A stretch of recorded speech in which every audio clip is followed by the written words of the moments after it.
Bueno, ya para finalizar, pues ya hablamos de varios ritmos, igual la guitarra, de su técnica, digamos sus mánicos, variaciones, etcétera, etcétera.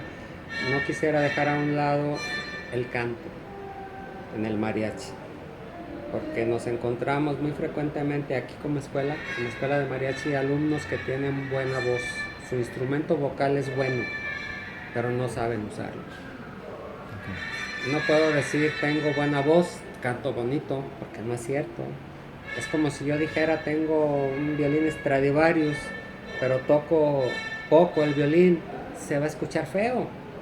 No puedo decir, no, es que se escucha bien porque es bueno, sí, pero no sé usarlo. Igual la voz. Igual la voz, hemos tenido alumnos con buena voz, fuerte, con un timbre bueno para el mariachi, pero cantan desafinado, cantan, se les acaba el aire porque no saben usarlo, no saben colocar la voz, en agudos gritan, si ya de por sí tienen potencia y en agudos hacen esfuerzo para llegar a esas notas, es grito. ¿De qué sirve que tengan un instrumento vocal bueno si no se lo preparamos a enseñarlos a usarlo? En agudos no voy a gritar, voy a colocar la voz a la cabeza o a donde necesite un poco de nariz, lo que sea. Pero que mi voz salga, si la tengo bonita, que salga bonita sin desafinar porque tengo buena administración de aire, buena colocación, buen fraseo. Eso por un lado.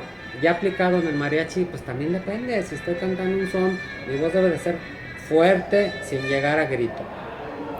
Así, dura, ranchera. Y si canto una romántica no puedo cantar así fuerte, tengo que suavizarla a ese nivel. También depende de el tipo de canción, es la voz que tengo que utilizar.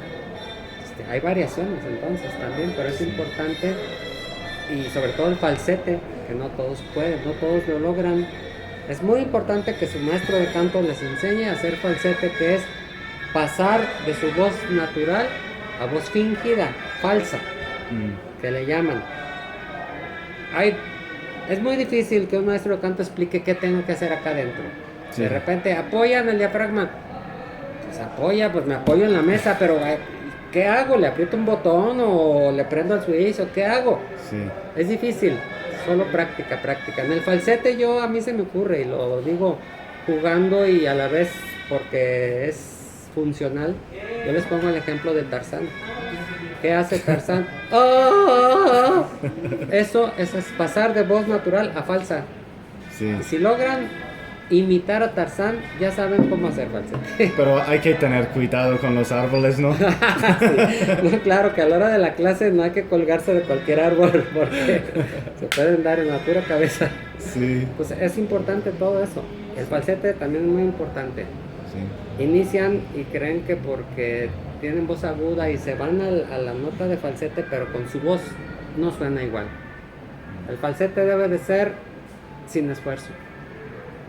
Que yo esté cantando y paso a falsete y no se note que hice esfuerzo y que hasta estiro la cabeza y casi me muero ahí. ¿Verdad? Sí. A la luz. Aquí no se nota. A la luz de los cocuyos. A la luz. No hago luz. Luz.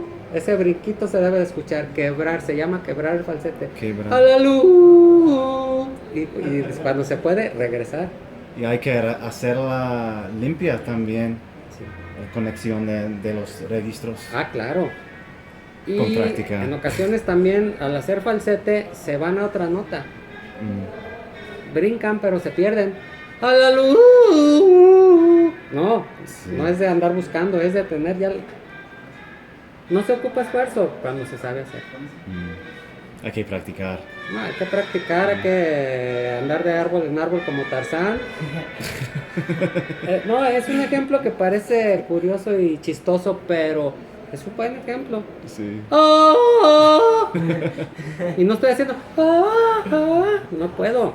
No puedo irme a esa voz sin hacer el brinco. Sí. Pero ¿cómo le explica a uno qué haces aquí? Pero explíqueme qué hace aquí. Ay, pues, ¿qué te puedo decir? ¡Ah! Yo siento que hago algo, pero no puedo explicarlo. Entonces, esto es en base a práctica. Pero es importante, no podemos hablar de los instrumentos de mariachi sin hablar de la forma de cantar en el mariachi. Okay. Creo que con eso concluimos, esperemos que toda esta información sea buena y sirva para seguir promoviendo nuestra tradición de México, el mariachi. Exactamente. Muchas gracias, Fernando.